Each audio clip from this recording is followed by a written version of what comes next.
Habang nag-scroll ako sa TikTok, ay biglang dumaan yung Harley Shop na nagla-live sila. Super seal sila, kaya naman ito na, nagpabudol na ako. Kaya ito na, flex ko. Charot. Alam nyo guys, mahilig kasi ako sa terno. Kaya ito, nagpabudol na ako. Buksan na natin. Ayan. Sobrang ganda niya guys. Yung mga mahihilig sa terno, magpabudol na kayo. Click the yellow basket. Ito yung blouse niya, oh. Sobrang ganda. Ayan. Tingnan nyo naman ang quality, oh.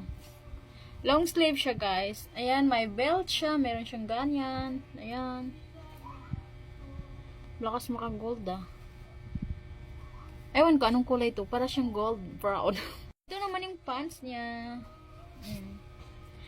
Yung mga matatangkad dyan, hindi bitin sa kanya. Kasi mataas siya eh.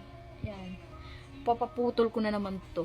Garterized na rin sa mga chubby dyan. Hindi na mahihirapan. O, garterized.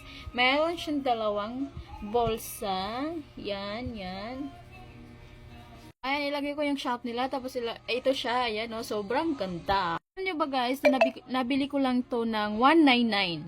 Kasi nadaanan ko nga sila na nagla-live sila. Habang nagla-live sila, nagsisale kasi sila. Pero pag bibilin mo na hindi sila naka-live is pumapatak siya ng 600 plus or 500 plus. Pero pag nagla-live sila, pag naabangan mo sila naka-live, mabibili mo talaga to ng $199 or $299. Ayan guys, sobrang ganda. Kaya, sino ba naman hindi magpapabudol dyan? Budol na. Yun lang. Thank you. Bye.